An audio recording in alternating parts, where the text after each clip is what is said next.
अखण्डमण्डलाकारं व्याप्तमेन चराचरम् तत्पदं दर्शितं येन तस्मै श्रीगुरवे नमः। गुरुर्ब्रह्मा गुरुर्विष्णु गुरुर्देवो महेश्वरः गुरु साक्षात् परं ब्रह्म तस्मै श्री गुरवे नमः। ध्यानमूलं गुरुमूर्ति पूजामूलं गुरोर्पदं मन्त्रमूलं गुरोर्वाक्यं मोक्षमूलं गुरोर्कृपा मोक्षमूलं गुरोर्कृपा भवितापप्रणाशिन्यै आनन्द घनमूर्तये ज्ञानभक्ति प्रदायिन्यै मातस्तुभ्यं नमो नमः। मातस्तुभ्यं नमो नमः। बोलिए प्रेम से श्री श्री आनंदमयी मात की, सद्गुरुदेव भगवान की। श्रीमन्नारायण नारायण नारायण श्रीमन्नारायण श्रीमन्नारायण नारायण नारायण श्रीमन्नारायण श्रीमन्नारायण नारायण नारायण श्रीमन्नारायण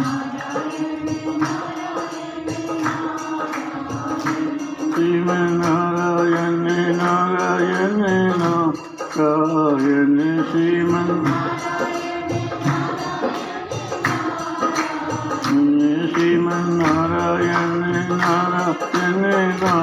नारायण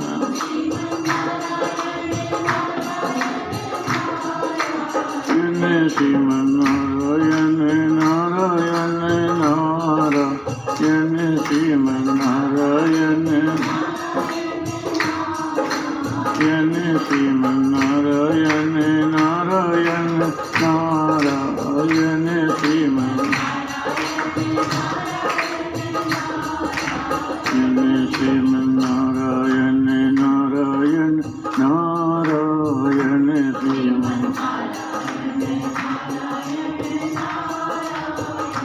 श्रीमन्नारायण नारायण नारायण श्रीमन्नारायण नारायण नारायण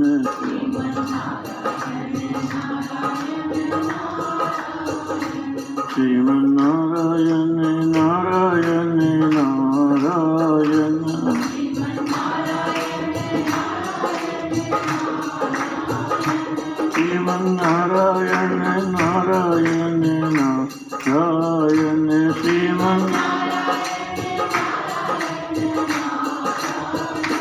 श्रीमन्नारायण नारायण नारायण श्रीमन्नारायण नारायण नारायण श्रीमन्नारायण नारायण नारायण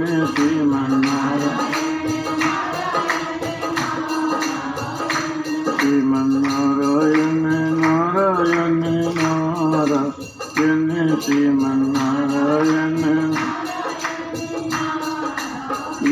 श्रीमन्नारायण नारायण नारायण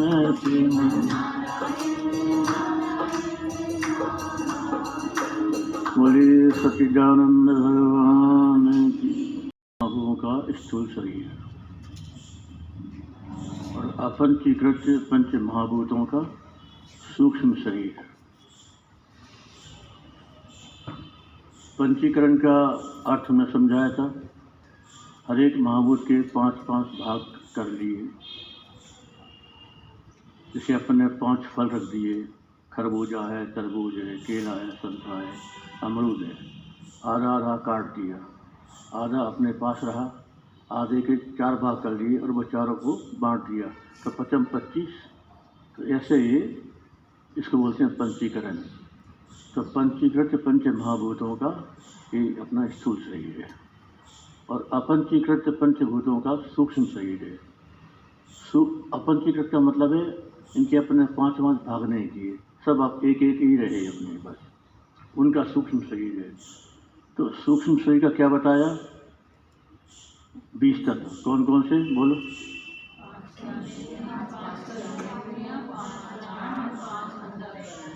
हाँ, 5 के 20। पंच महाभूतों के सतगुण से क्या क्या बना? ज्ञानेंद्रियां और अंतःकरण, पंच महाभूतों के सतगुण से। और पंच महाभूतों के रजगुण से और पंच महाभूतों के तमगुण से कारण शरीर। तो ये इस प्रकार से सूक्ष्म शरीर की रचना हुई। और आज का विषय है अपना पंचकोश। पंचकोश को पहले तुम लोग एक धारणा बना लो, उसके बाद अपन इसको शुरू करेंगे। 5 कोश हैं: अन्नमय कोश, प्राणमय कोश, मनोमय कोश, विज्ञानमय कोश और आनंदमय कोश। ये 5 कोश है। अन्नमय कोश ये जो शरीर बैठा है, माता के गर्भ से जिस शरीर का जन्म होता है वो अन्नमय कोश है।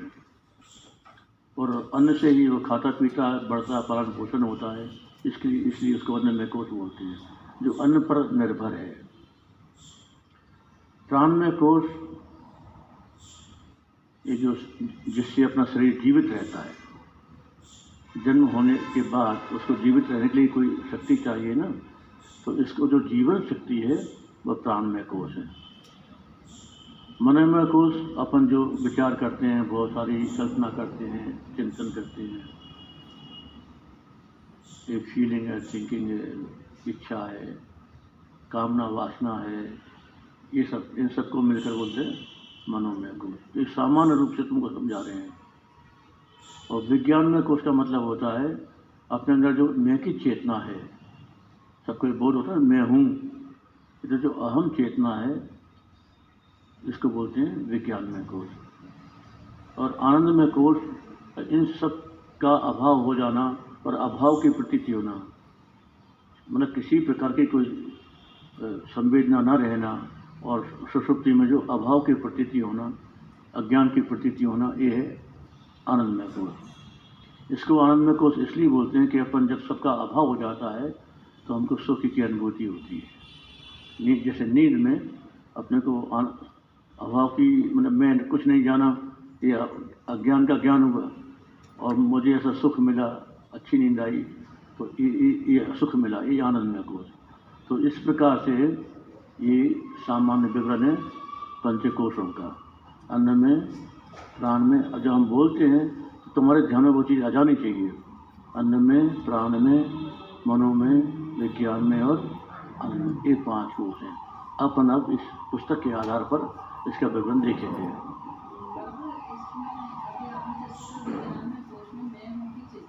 हाँ,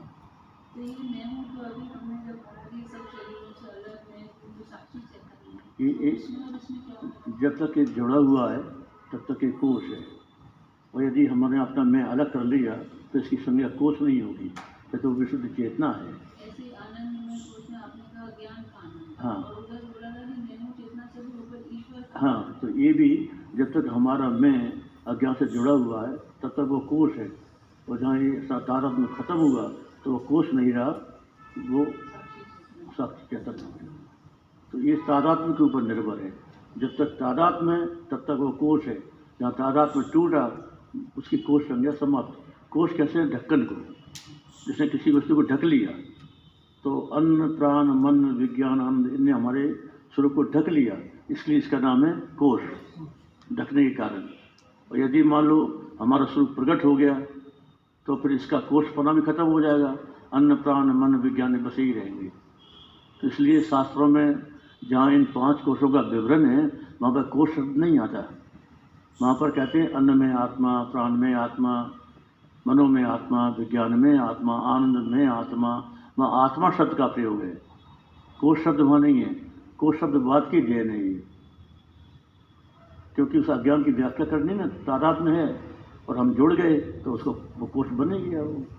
तो ये व्याख्या आचार्यों से प्रारंभ हुई उस विषय को समझाने के लिए।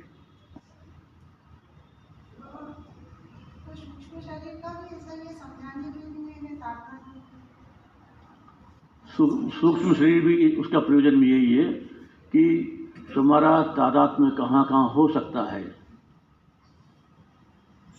जो सूक्ष्म शरीर के 20 तत्व हैं तो हमारे मैं का तादात्म्य इन 20 तत्वों में से किसी भी तत्व में हो सकता है। उदाहरण के लिए कर्मेंद्रियाँ हैं तो अपन बोलते हैं मैं चलता हूँ, मैं हाथ काम करता हूँ, कहते हैं ना मैं बोलता हूँ, तो ये तो कर्मेंद्रियाँ हैं, कर्मेंद्रियों के धर्म है, लेकिन उस धर्म का आरोप हमने अपने ऊपर कर लिया।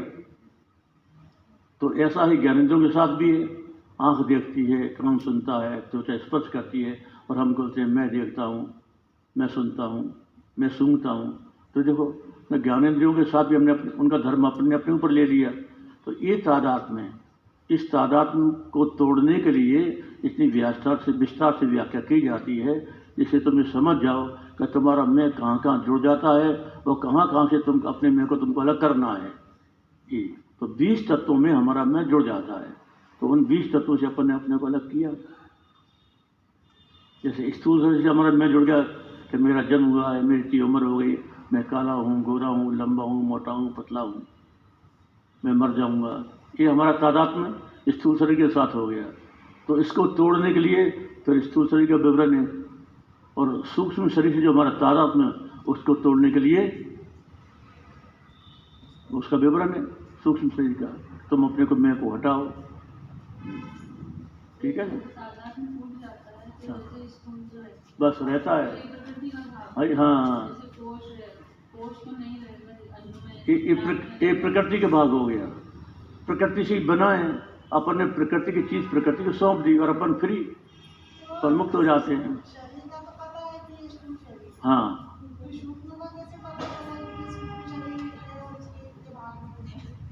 ये मालूम पड़ता अपने जो देखो तुमको अपना हाथ दिखाई देता है ना, और ये हाथ में जो मूवमेंट क्रिया हो रही है ये भी दिखाई दे रही है। ये तुमको सूक्ष्म से क्या अनुभव हो रहा है कि जिस शक्ति से क्रिया हो रही है, हाथ में पैरों में चलने की क्रिया, आँख में देखने की क्रिया, कानों में सुनने की क्रिया, ये क्रिया हो रही है ना, इसका तो हमको अनुभव हो रहा है ना। तो ये सूक्ष्म शरीर का ही अनुभव है। 5 ज्ञानेंद्रियों का, 5 कर्मेंद्रियों का, 5 प्राण का जो अनुभव होता है हमको सुनने, देखने, चलने फिरने, सोचने, विचारने, तो ये सब अनुभव सूक्ष्म शरीर का ही अनुभव है। अभी क्या स्थूल शरीर तो स्थूल है तो अपन आँख से इसको देख सकते हैं, तो सूक्ष्म शरीर इन आँखों से दिखाई नहीं देता, वो शक्ति रूप है। जो शक्ति में सूक्ष्म किसे कहा जो अपन देख ना सकें, जिसे देख लें वो स्थूल और जिसके ना देख सकें वो सूक्ष्म है। तो जो शक्ति आँखों के भीतर काम कर रही है, कानों के भीतर काम कर रही है, वो शक्ति अपने को दिखाई देती है क्या? नहीं, इसलिए इसको बोल दिया सूक्ष्म। तो शक्ति के रूप में हमको उसका अनुभव होता है कि हाँ कोई शक्ति है जो काम कर रही है, आँखों के माध्यम से, कानों के माध्यम से, हाथ पैर के माध्यम से, कुछ ना कुछ शक्ति है ना। उसी को इंद्रिय बोलते हैं। इंद्रिय माने शक्ति, साधन।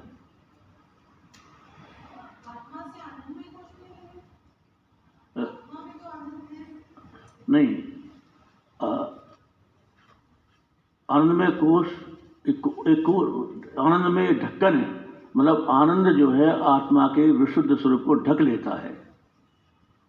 और जो आपने को ये जो बात आती है कि आत्मा आनंद स्वरूप है, सच्चिदानंद स्वरूप है कहते हैं ना, तो इसकी व्याख्या बहुत गहरी है आगे चल के। तो अपनी प्रारंभिक सीढ़ी में यही समझाया कि भी आत्मा सच्चिदानंद स्वरूप है, लेकिन वास्तव में जब अपने बिल्कुल अंत में पहुंचेंगे तो मालूम पड़ेगा ना तो वो सत्य है और ना वो चित है, ना वो आनंद है, ना वो एक है। ये सारी चीज़ें किसी उपाधि को लेकर है। ये जो व्याख्या की जाती है ये उपाधियों से व्याख्या की जाती है। तो अब देखो, अभी प्रसंग चूंकि चल गया है, पानी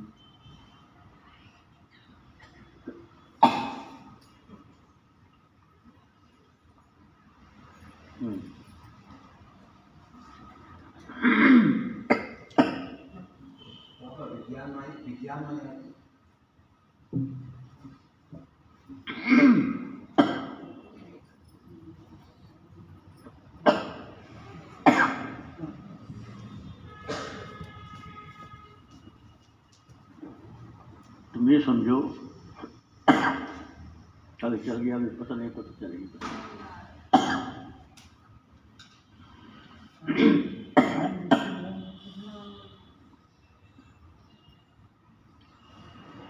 आत्मा का स्वरूप बताया, सत्य चेते आनंद एक।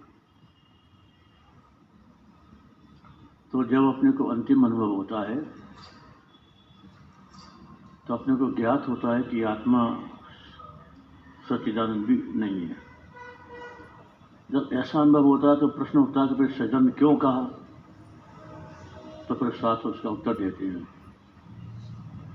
आत्मा को सत्य इसलिए कहा कि आत्मा में असत बुद्धि है। नास्तिक लोग नहीं मानते ना, तो उस नास्तिक भाव को मिटाने के लिए आत्मा सत्य है। जड़ को मिटाने के लिए कहा चेतन है, जड़ बुद्धि को हटाने के लिए चेतन, और दुख को हटाने के लिए कहा आनंद स्वरूप है। अनेकता को मिटाने के लिए कहा एक है। तो मतलब उस आत्मा के विषय में हम जो कुछ भी पॉजिटिव बोलेंगे, विधेयात्मक जो वर्णन होगा वो किसी प्रयोजन से है। जब वो प्रयोजन पूर्ण हो जाता है तो फिर ये आत्मा ऐसा है और आत्मा ऐसा है, ये सब कहने की आवश्यकता नहीं रहती। और तब समझ में ये आता है बाद में कि आत्मा ना तो सत है, ना असत है, ना चित है, ना जड़ है, ना आनंद है, ना निरानंद है, ना एक है, ना अनेक है। ये जो अष्ट भाव हैं ये सब बुद्धि की कल्पनाएं हैं। इन सब शब्दों की कल्पना से, इन जो शब्द हैं ये सब बुद्धि की कल्पना है। आत्मा इस कल्पनातीत है, समस्त भावों से अतीत है। भावातीतम त्रिगुण रहितम सद्गुरुम तन्नमामि, आया ना, भावातीतम त्रिगुण सबसे अलग वो आत्मा है। आत्मा का वर्णन, उसकी व्याख्या हम किसी भी शब्द से नहीं कर सकते। सभी शब्दों से वो अतीत है। लेकिन अतीत को हम पकड़ेंगे कैसे? जो निराकार है, गुणातीत है, भावातीत है, उसकी हम धारणा कैसे बनाएंगे वहां तक पहुंचने के लिए? तो धारणा बनाने के लिए शास्त्रों ने, संतों ने एक खोज की कि तुम ऐसी धारणा बनाओ। उसको बोलो सत्य है, चित है, आनंद है, एक है, निर्गुण है, जो भी ये सब शब्द जितने भी विधेयात्मक विशेषण, उनका एक प्रयोजन है। तो अपनी धारणा बन जाती है। तो अपन इसके सहारे अपना आत्मा का चिंतन करते हैं कि मैं ये शरीर नहीं हूँ, ये नहीं हूँ, ये नहीं हूँ, मैं सच्चिदानंद स्वरूप आत्मा हूँ। तो अपन ने शब्दों के सहारे अपन ने वहाँ तक अपन पहुँच गए। अब जब अपन और आगे बढ़ेंगे तो फिर एक नई प्रक्रिया का आश्रय लिया जाएगा कि तुम तो ये भी नहीं हो, तुम्हारी एक अलग प्रक्रिया चलेगी फिर। हाँ, जब जन्म ही नहीं है तो फिर ना तो मृत्यु है और ना मुक्ति है। बंधन तो जन्म के बाद ही प्रारंभ होता है। तो अपने को वेदांत वहाँ पहुँचाता है कि मुझ में कुछ नहीं है। इसलिए जब गुरु के शरण में कोई जिज्ञासु जाता है तो गुरु का पहला उपदेश यही होता है कि अरे तेरे को भ्रांति हुई है, तेरे को भ्रम हुआ है कि तू बंधा हुआ है और तेरे को मुक्त होना है, ये तेरा भ्रम है। लो अब बता कैसे तेरा ये भ्रम है। तो वो एकदम चौंक जाता है, अरे ऐसा कैसे, मेरा भ्रम है? तो कहाँ से भ्रम आ गया? वो क्या, वो भ्रम है क्या वस्तु? फिर ये आगे का उपदेश चलता है।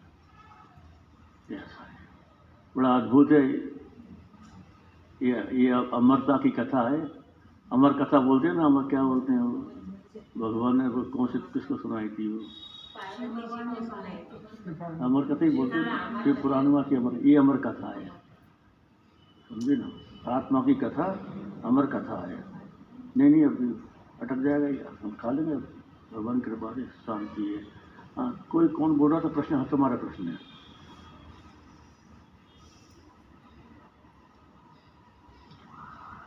सत्संग में ये फायदा है कि तुम लगे हाथ प्रश्न करो और उत्तर समाधान करने की कोशिश करो, और कथा में तुमको खाली सुनना ही है, तुमको बोलने का अधिकार नहीं है।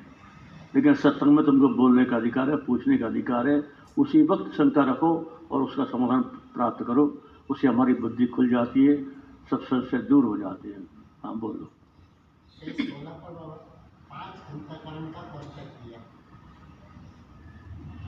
क्या किसका क्वेश्चन? 5 अंतःकरण। हाँ, अभी तक तो मैंने ऐसे ही सुना है कि अंतःकरण में मन बुद्धि चित्त अहंकार है। हाँ, ये एक्सेल जो अंतःकरण है वो भी एक अपने इसमें हाँ, सब जगह सामान्य रूप से अंतःकरण चतुष्टय बोलते हैं कि मन बुद्धि अहंकार ये अंतःकरण चतुष्टय है। और इसमें एक और जोड़ लिया उस अनुभव के आधार पर कि जब हम जागते हैं तो ना तो मन काम करता, ना बुद्धि करती, ना चित्त करता, ना अहंकार करता, लेकिन अपने को जाग का अनुभव तो होता है कि हम जाग गए। और अभी मन बुद्धि ने क्रिया प्रारंभ नहीं की, तो उस अवस्था को हम क्या नाम दें? उसको हमने बोल दिया कि वो अंतःकरण है। प्रथम स्फुरन, चैतन्यता का स्फुरन पहला, हम अपनी जाग, ये अंतःकरण है। और ये सबको अनुभव में आता है, सबको अनुभव में आता है। तभी तो अपन दुबक के बैठ जाते हैं कि बस भाई कोई मेरे को छोड़ो मत, अपन शांति में है ना। कितनी अच्छी अवस्था है वो, बस लेटे रहो, बस चुपचाप। 14 त्रिपुटी में वापस 4 अंतःकरण। अच्छा, काय में पेज 18 3 अवस्था 14 त्रिपुटी में अभी अच्छा, अभी तो देर है ना, तो जब पहुंचेंगे तब पूछना। जब पहुंचेंगे तब देखेंगे। हाँ, तो विज्ञानमय आत्मा, विज्ञानमय कोश संदर्भ में मैं हूँ का चेतना, तो प्रतिबिंबित जो बाबा ने कहा कि बॉडी में प्रतिबिंबित आत्मा का रोशनी हो सकती है, जो प्रतिबिंबित होने का प्रतिबिंबित हो तो विज्ञान में तो एक लिमिट, मैं हूँ का लिमिट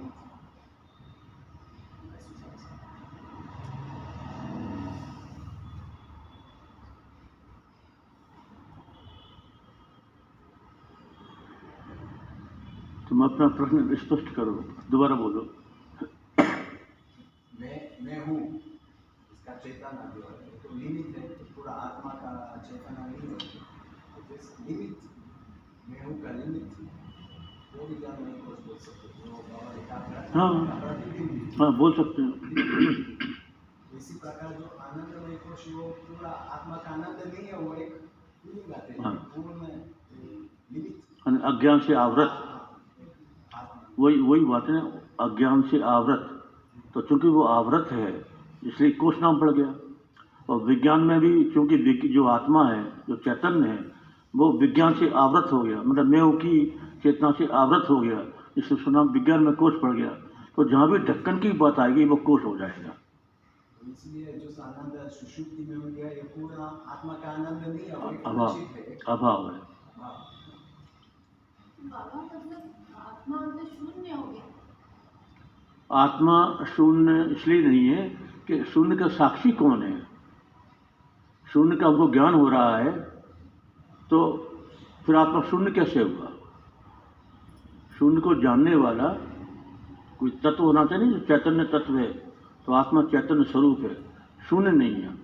तो शून्यता का संबंध मन से है, मन की एक अवस्था है। लेकिन इसमें एक और बात समझने की है कि भगवान बुद्ध ने इसको शून्य बोला है, एम्प्टीनेस। तो इसका तात्पर्य क्या है? इसलिए अच्छा माँ ने इसका अनुमोदन किया है, लेकिन माँ ने ये कहा है कि शून्य शून्य तो प्रकृति का भाग है, तो वो जो जिस आत्मा की बात की जाती है वो फिर महाशून्य है, मैंने शून्य का भी निषेध हो गया। शून्यता प्रकृति का भाग है, इसका भी जो निषेध कर दिया जाए उसके बाद में जो परमात्मा है वो महाशून्य है, क्योंकि वह ना तो जीव है ना जगत है, कुछ नहीं है वहाँ। और वो क्या है तो तुम कुछ नहीं कह सकते, वो क्या है और क्या नहीं है। इसलिए उसको माँ कहती है महाशून्य है, या किसी गति नहीं है। या तो वाचो निवर्तनते अप्राप्त मनसा से, यहाँ से सारे इंद्रियाँ ना पा करके लौट आती हैं, ऐसा वो तत्व है। तो शून्यता का संबंध किससे हुआ? हमारे मन बुद्धि से, विचार, इनों से, ये सब विचारों से, मन से, बुद्धि से वो चीज़ अतीत है, इसलिए उसको शून्य कहा जाता है। शून्य कहने का तात्पर्य माने वो सबसे शब्दों से अतीत है, अनुभव से वो अतीत है। इस अतीतता की जो व्याख्या है वो शून्य शब्द से की जाती है। सबसे सर्वातीतम। करें आगे प्राण।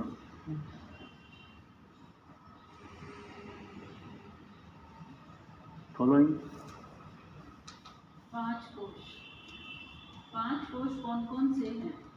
अन्न में, प्राण में, मनो में, विज्ञान में और आनंद में। यह 5 कोश हैं। अन्न में, प्राण में, मनो में, विज्ञान में, अन्न में, इन सबको तुम लोग रट लो। ये पूरी किताब रट लो इसको। क्यों रट लो? कि इसके सारे से तुम बार बार चिंतन कर सकोगे। अगर हमारे भीतर कोई शब्द ही नहीं है तो हम मनन चिंतन कैसे करेंगे?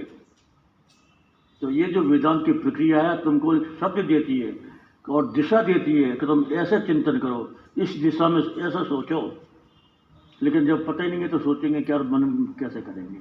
तो मनन करने के लिए एक ये सब दिया जाता है तुमको। तो 5 कोश है। क्या तुम रट लोगे? तो तुम जब ध्यान करोगे तो बैठोगे, ये अन्न में कोश है, प्राण में कोश क्या है, मनो में कोश क्या है, विज्ञान में कोश क्या है, आनंद में कोश क्या है, और मैं कौन हूँ, ये सब तुम्हारे भीतर विचार आएंगे। फिर तुम अपने आप को इनके सारे अलग करते हुए चले जाओगे। इसलिए सारी प्रक्रिया बताई जाती है। हाँ, 5 कोश। अन्न में कोश किसे कहते हैं? अन्न के रस से उत्पन्न होकर और अन्न के रस से ही वृद्धि को प्राप्त होकर पीछे अन्य रूप पृथ्वी में लीन होता है, ऐसा स्थूल शरीर ही अन्नमय कोश कहलाता है। ये अन्न से बना, अन्न से जीवित है, और अन्न में पृथ्वी में लीन हो गया, इसलिए इसका नाम है अन्नमय कोश। प्राण में कोश किसे कहते हैं? 5 कर्मेंद्रियां और 5 प्राण, इन्हें प्राणमय कोश कहते हैं। 5 कर्मेंद्रियां, 5 प्राण। 5 प्राण कौन से हैं? प्राण, अपान, व्यान, उदान, समान, ये 5 प्राण। और 5 कर्मेंद्रियां, वाक, पानी, पाद, उपस्थ, वायु, ये 5 कर्मेंद्रियां। तो 5 प्राण और 5 कर्मेंद्रियां, इन 10 तत्वों से बना है प्राणमय कोश। अब ये कोश कब तक कहलाएगा? जब तक हमारा मैं से जुड़ा हुआ है, और जब तक इनके धर्मों का आरोप अपने ऊपर है तब तक ये कोश है, ढकने वाला है। यदि आप ये समझ गए कि ये तो मैं नहीं हूँ, तो ये कोश भी खत्म।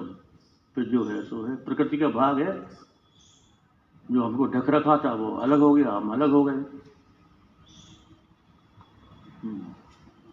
मनोमय कोश किसे कहते हैं? 5 ज्ञानेंद्रियां सहित मन को मनोमय कोश कहते हैं। 5 ज्ञानेंद्रियां कौन कौन सी? श्रोत, त्वक, चक्षु, रसना, घ्राण, ये 5 ज्ञानेंद्रियां और मन, ये मतलब 6 तत्वों से। इन 6 तत्वों का हो गया मनोमय कोश। विज्ञान में हाँ चलो, हाँ विज्ञान में कोश। विज्ञान में कोश किसे कहते हैं? 5 ज्ञानेंद्रियों सहित बुद्धि को विज्ञान में कोश कहते हैं। यदि 5 ज्ञानेंद्रियों से मन को जोड़ दिया तो मनोमय कोश हो गया, और 5 ज्ञानेंद्रियों से बुद्धि को जोड़ दिया तो विज्ञान में कोश हो गया। तो ज्ञानात्मक भाग है ना ये ज्ञान, विज्ञान में। तो ज्ञान क्या क्या क्या ज्ञान होता है इसमें? विज्ञान में कोश का कौन से ज्ञान से संबंध है? पांच ज्ञानेंद्रियां शामिल कर दी ना। शब्द का ज्ञान, स्पर्श है, रूप का ज्ञान, रस का ज्ञान, घ्राण, शब्द, स्पर्श, रूप, रस, गंध, तो गंध का ज्ञान, ये 5 प्रकार का ज्ञान होता है। तो ये विज्ञान में कोश। तो ये कोश कैसे बनता है? इन्हीं सब ज्ञानों के संस्कार बुद्धि में पड़ते हैं और उन्हीं संस्कारों के आधार पर हमको स्मृति होती है। तो ये 5 ज्ञानेंद्रियां और बुद्धि अहमाकार होकर के इनको ग्रहण करती है। फिर कहती है मैंने देखा, मैंने सुना, मैंने सूंघा, ये तो हमारा वहाँ उसमें जुड़ गया, तो उसकी संज्ञा होगी विज्ञान में कोश। इन 5 प्रकार के ज्ञानों से जब जुड़ गया तो उसकी संज्ञा कोश हो गई। ये विज्ञान में कोश है। और बुद्धि भी, ठीक है, 6 तत्व हो गए विज्ञान में, 5 ज्ञानेंद्रियां और 1 बुद्धि। अभी पहले आपने जो बताया कि विज्ञान में कोश में अहंकार रहती है। हाँ हाँ, ये जो अपनी बुद्धि है ये अहमाकार होती है, इसलिए इसको कहा। तो ये ज्ञानेंद्रियों के ज्ञान को अहमाकार की मेरा ज्ञान है ऐसा बनाना है। हाँ मैंने देखा, मैंने हाँ, मैं जुड़ जाता है, मतलब हर एक ज्ञान के साथ मैं जुड़ जाता है। तो ये जो मैं कहाँ से आ गया, ये बुद्धि ही में हो जाती है। बुद्धि अहमाकार होकर के इन सबको ग्रहण करती है ज्ञानों को। तो मनोमय कोश में और विज्ञान में कोश में क्या फर्क हो? विज्ञान में कोश का संबंध ज्ञान से है, तो इंद्रियों से प्राप्त जो ज्ञान है, शब्द, स्पर्श, रूप, रस, गंध, ये विज्ञान में कोश का संबंध है। और मन में क्या है? संकल्प, विकल्प, चिंतन, मनन, स्मृति, भाव, ये सब। मोबाइल बंद कर लेना भैया सब जने अपना अपना। तो मन की जो वृत्तियां है ना, चिंतन, मनन, विचार, स्मृति, संकल्प, विकल्प, ये जो थॉट प्रोसेस जितना होता है वो मन का है, वो मनोमय कोश हो गया। ये तो वो विज्ञान में कोश में आ गया। और इसमें है ना मनोमय कोश में 5 ज्ञानेंद्रियां और मन। हाँ तो ठीक है, तो अब ज्ञानेंद्रियों ने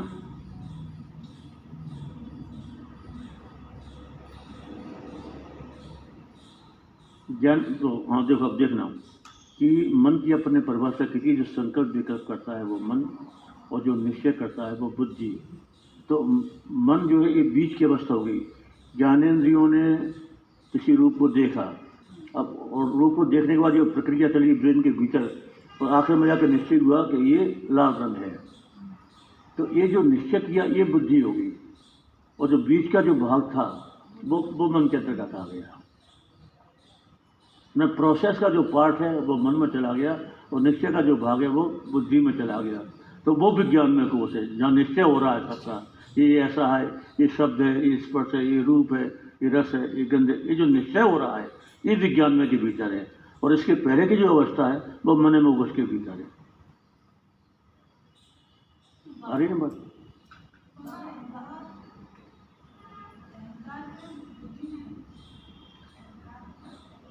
अहंकार बुद्धि का परिणाम है। अब मन, बुद्धि, चित्त, अहंकार पर अंतर चतुष्टय बोलते हैं ना, अंतःकरण चतुष्टय, मन, बुद्धि, चित्त, अहंकार।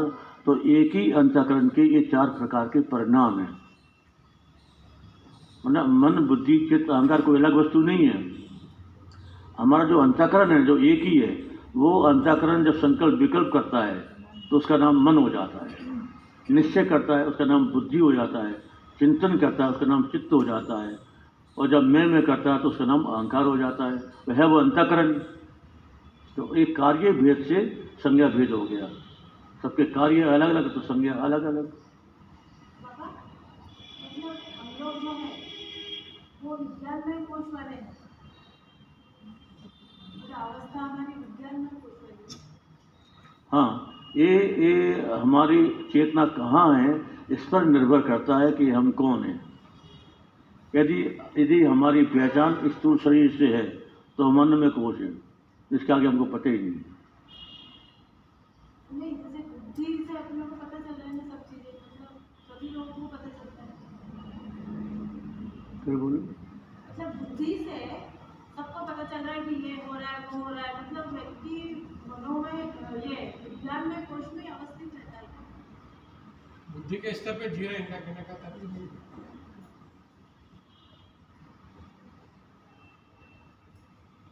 मतलब हाँ। चेतना अपनी विज्ञान में एक हमारा जो आत्म भाव है तो विज्ञान में कोष से ज़्यादा गहराई से जुड़ा हुआ है, और हम अपने आप को विज्ञान में कोष से तादात्म्य करके बोलते हैं कि मैं हूँ और मैं ये हूँ, मैं ये हूँ, मैं ये हूँ।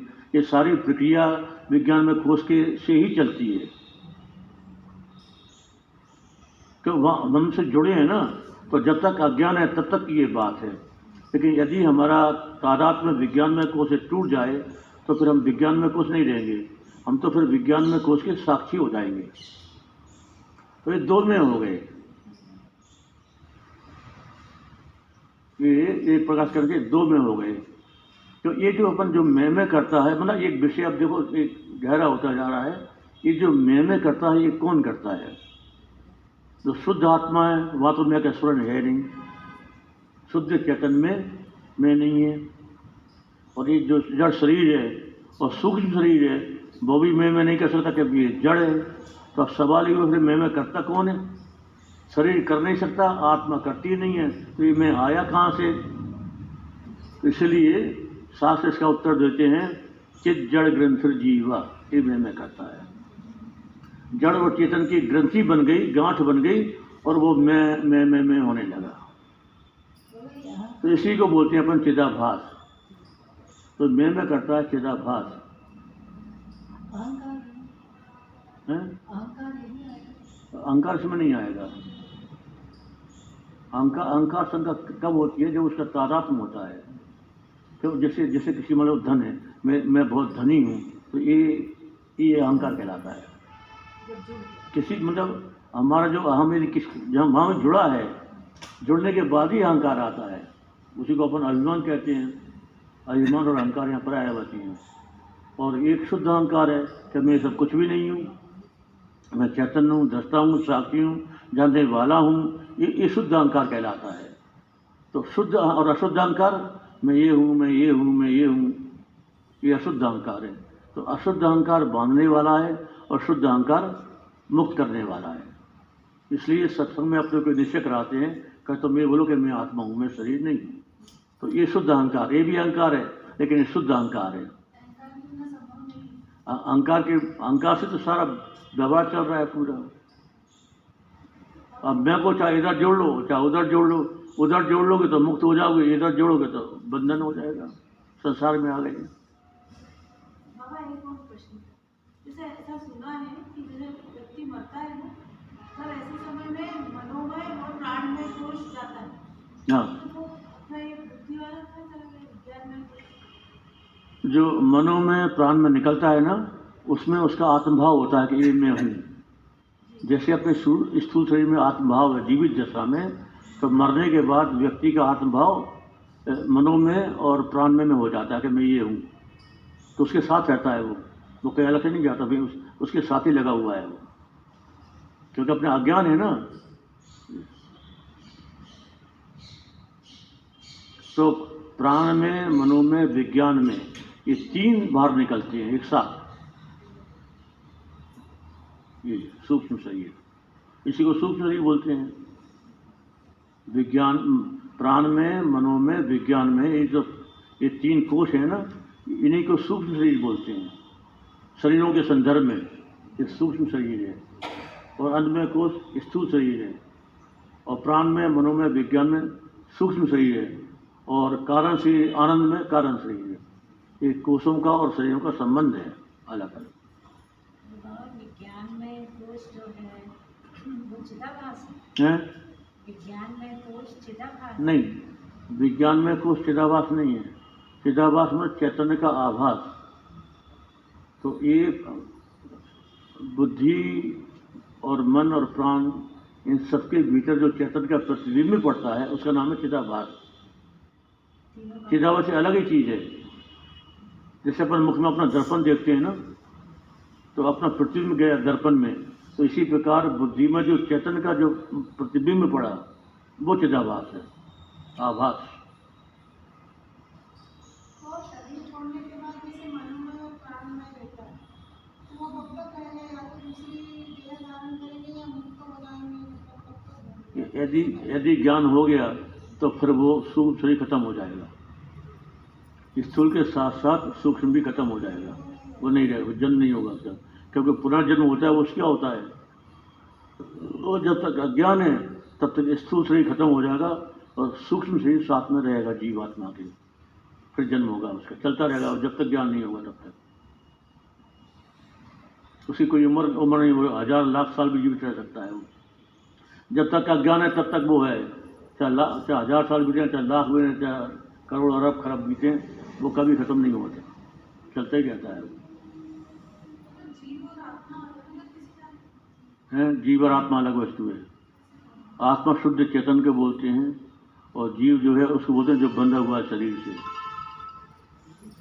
ये तुम्हारे बंद करो ना, इसको बार बार आता है, तुमको नहीं, किसी को दे दो वो बंद कर देगा, मतलब तो बंद ही कर दो उसको।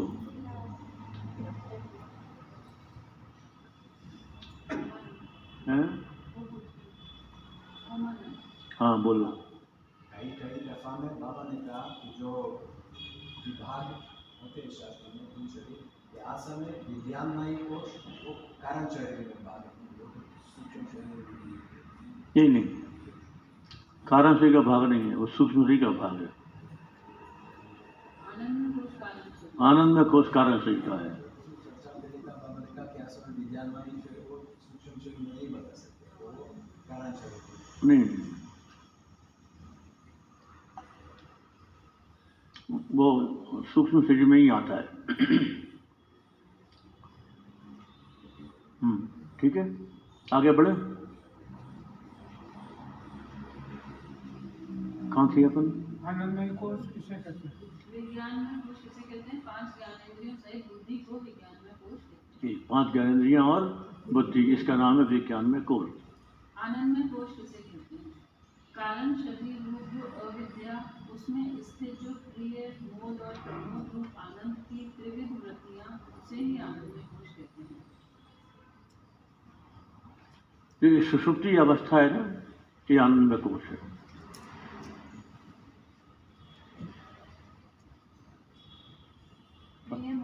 प्रिय मोद मैंने किसी वस्तु की इच्छा हुई और हमको ये चाहिए और अपने बहुत ढूंढा नहीं मिली और कहीं मिल गई तो उसका मोद हो गया।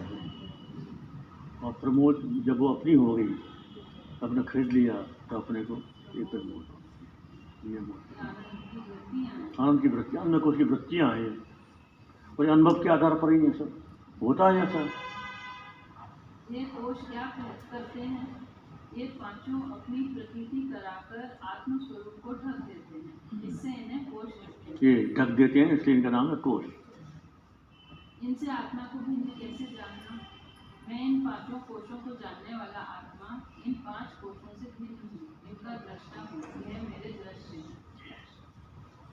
इन 5 कोशों के विवरण का प्रयोजन ये है तुम इन 5 से अपने आप को अलग कर लो कि मैं ये दृश्य हैं और मैं दृष्टा हूँ, ये ज्ञेय हैं और मैं ज्ञाता हूँ, तो मैं इन सबसे अलग, मैं साक्षी चैतन्य हूँ। ये 5 कोशों के विवरण का प्रयोजन है। और ये भी कि भाई तुम जानोगे कि भाई मेरा तादात्म्य किस कोश से हो रहा है, तो तुम अपने आप को अलग कर लोगे। जब भी ऐसा लगे तो अपने आप को अलग कर लो। ये वेदांत की प्रैक्टिस कहलाती है।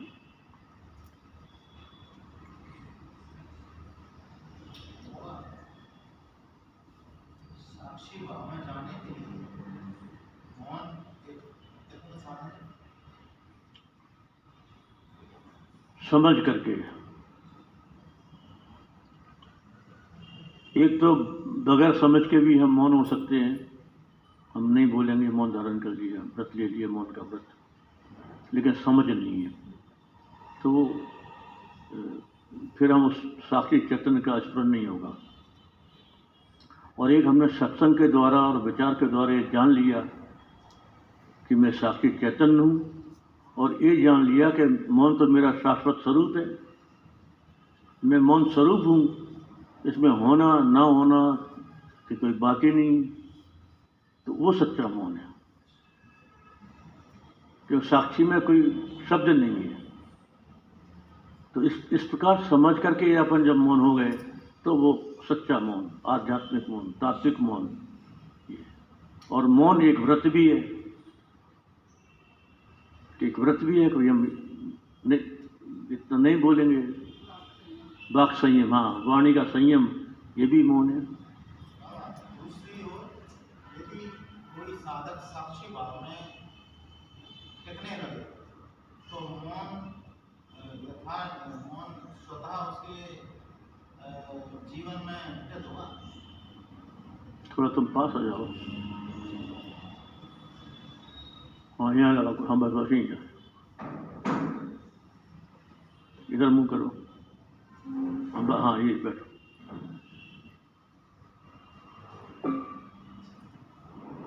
यदि कोई व्यक्ति, कोई साधक साक्षी भाव में टिकने लगे तो मौन स्वतः ही वह मौन में डूबता जाएगा।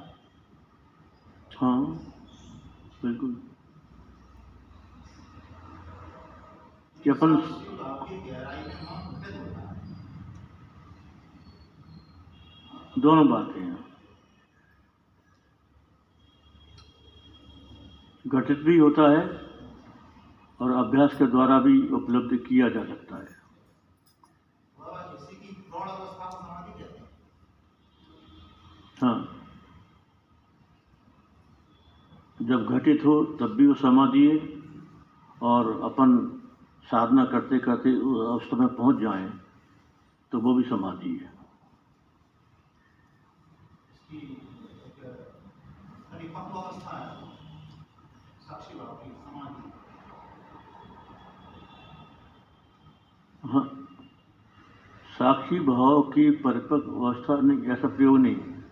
साक्षी की अवस्था नहीं है मौन, साक्षी की अवस्था नहीं है। मौन हमारे अंतःकरण की अवस्था है। अंतःकरण ही मौन, अंतःकरण का ही मौन होता है। साक्षी का मौन अमौन से कोई संबंध नहीं है।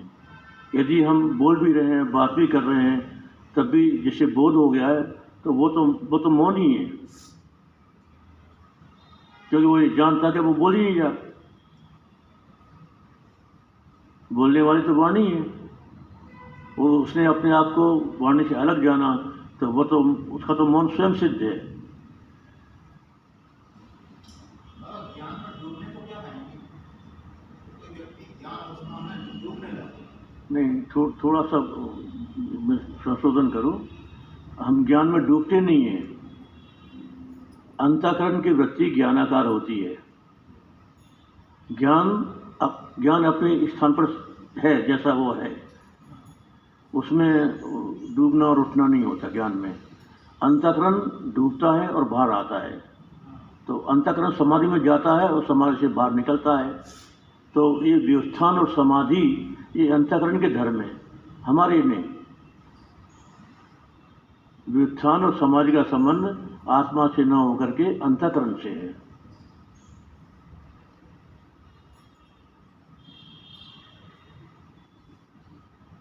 नहीं तो अपन जो कहते हैं कि शेष समाधि, अपन जो कहते हैं शेष समाधि, तो जो जीवन मुक्त महापुरुष होते हैं, तो यदि अपन ऐसा ना माने तो मतलब वो भी अज्ञानी हो गए। वो बात भी कर रहे हैं, सारा व्यवहार कर रहे हैं, फिर वो जीवन मुक्त कैसे? तो जीवन मुक्त वो है जिसने इस बात को जान लिया कि मेरा तो कोई व्यवहार है ही नहीं और मैं व्यवहार कर ही नहीं रहा। जो गुणा गुणे से वर्तन थे, प्रकृति ही प्रकृति के साथ बरत रही है, मैं बिल्कुल अलग, ये ज्ञान कहलाता है। तो जो जीवन मुक्त महापुरुष हैं उनकी समाधि और व्युत्थान नहीं होता, उनके तो शेष समाधि है। मैंने अपने स्वरूप में वो हमेशा है ही हैं। जब साधना की भूमिका में जब साधक साधना करते करते आगे बढ़ता है, तो चूंकि वो व्युत्थान में था पहले और उसके अंतर्गण की स्थिति बदल गई तो समाधि में चला गया। तो यदि विवेक संपन्न है और गुरु का आश्रय है तो ये समझ जाएगा कि अंतर्गण समाधि में चला गया। मैं नहीं गया, मैं तो जैसा था वैसे ही हूँ। अंतःकरण समाधिस्थ हो गया और उसके लक्षण शरीर में प्रकट हो गए।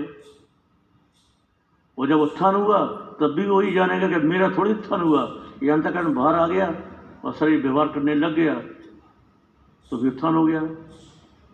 तो यदि अज्ञान है तो वो समझेगा कि मैं समाज में चला गया था, अब मैं बाहर आ गया, तो ये अज्ञान है, ज्ञान नहीं।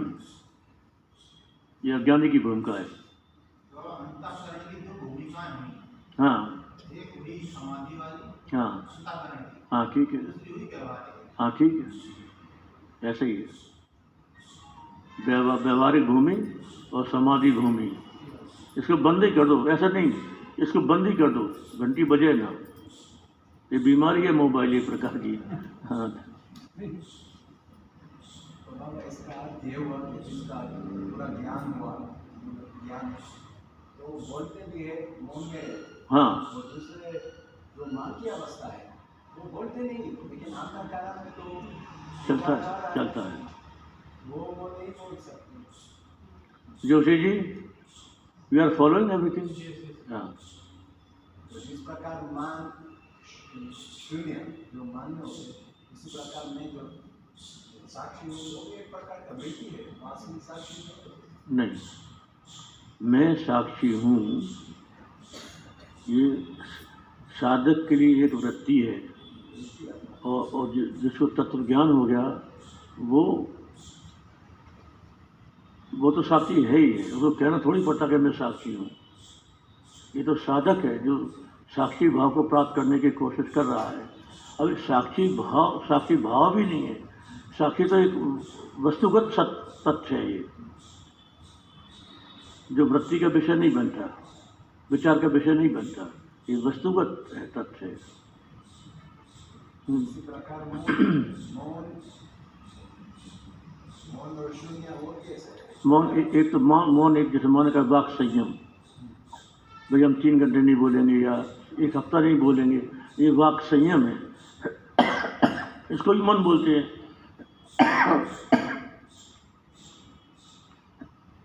बस अब नहीं बोलेंगे, अब नहीं बोलेंगे, दिक्कत होती है हमको। चलो आगे बोलिए। तीन अवस्थाएं कैसे करें? टाइम हो गया, चलो भाई, ये 5 कोष तक आज हो गया। अब अगले दिन अब 3 अवस्था लेंगे कल। हैं? बोलो।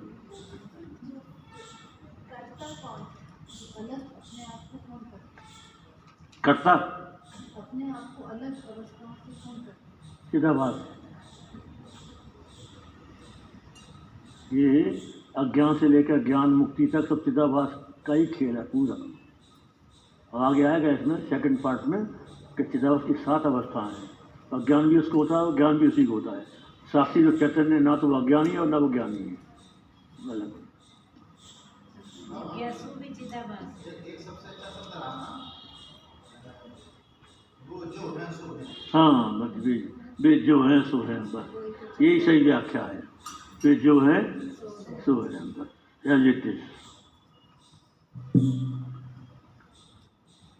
तो ठीक है, अपन अब मंगल कामना करें और फिर शांति पाठ।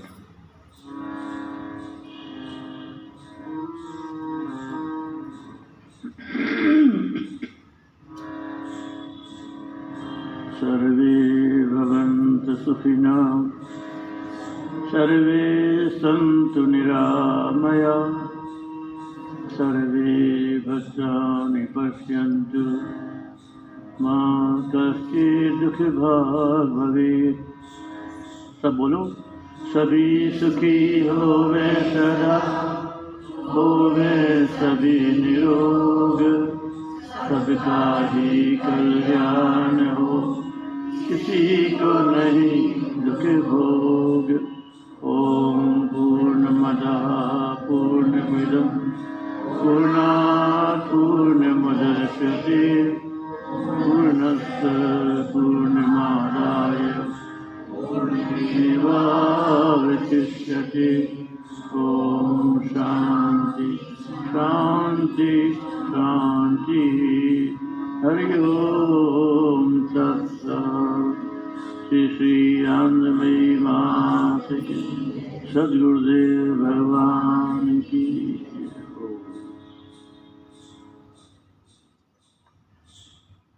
सत्संग किसने किया, सुना किसने? कानों ने हाँ। धारण किसने किया? गुड। तुमने क्या किया? जाना। हमारा ही सत्संग होगा। हाँ, क्या हमारी ही बात हो रही है, किसी और की बात नहीं है, सब हमारी ही बात हो रही है। कोई बात नहीं। बाबा सत्संग किया मौन, हैं? मौन सत्संग किया। मौन सत्संग। वो मिठाई वो, अरे हाँ शिव, वो तो जरूर करना चाहिए अपने को। ले बता इसे निकाल। प्रश्न 30। ये कहाँ से आ गया? ये कहाँ से आ गया?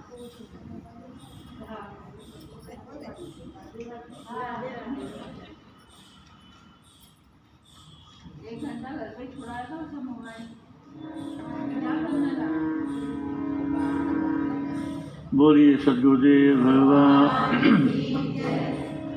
शिवोहम शिवोहम शिवोहम शिवोहम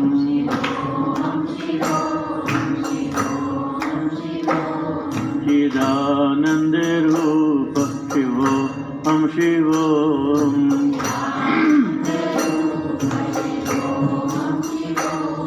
शिवोहम शिवोहम शिवोहम शिवोहम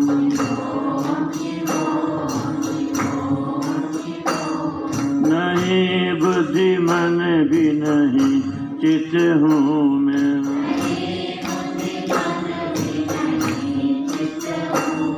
सदा एक रस हूँ मैं साक्षी शिवोहम।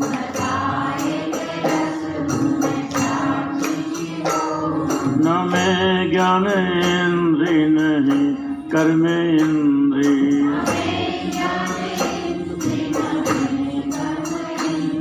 नहीं प्राण संज्ञ हूँ श्रेष्ठ शिवोहम।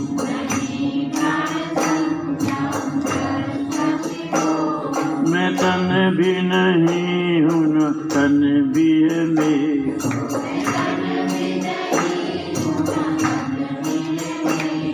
नहीं सत्य धातु हूँ अविचल शिवोहम।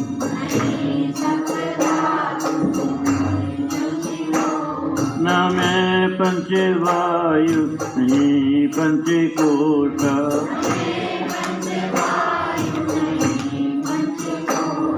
नहीं भूत पांच सनातन शिवोहम। है मुझ में नहीं लोभ मोह आदि कुछ भी,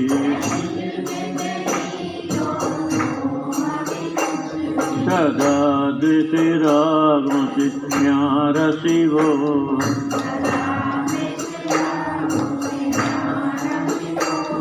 नहीं ले सभी पुण्य पापों का मुझ में,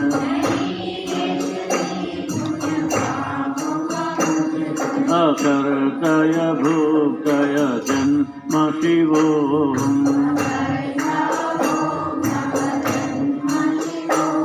नहीं सुख दुखों का आवित मुझ में, नहीं वर्ण आश्रम का बंधन शिवोहम। न माता पिता बंधु को प्रिय मेरा,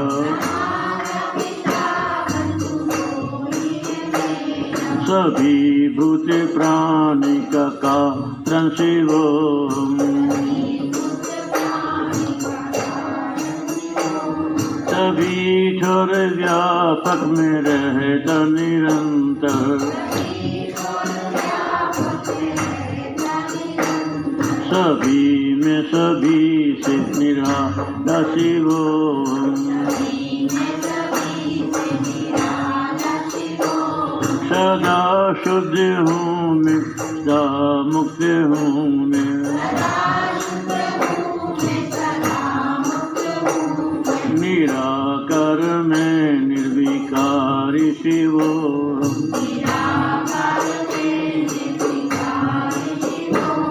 नित्यो नित्योऽहं परोऽहं शिवा केवलोऽहम् ये सतगुरु की वाणी सदा ही शिवोऽहम् ये सतगुरु का अटल अनुभव शिवोऽहम्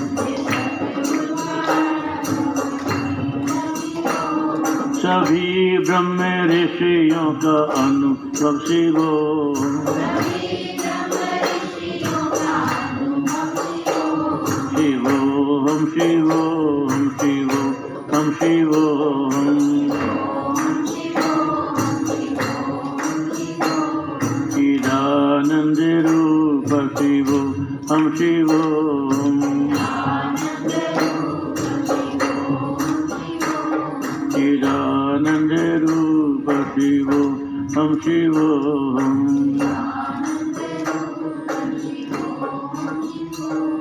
वो सद्गुरुदेव भगवान की।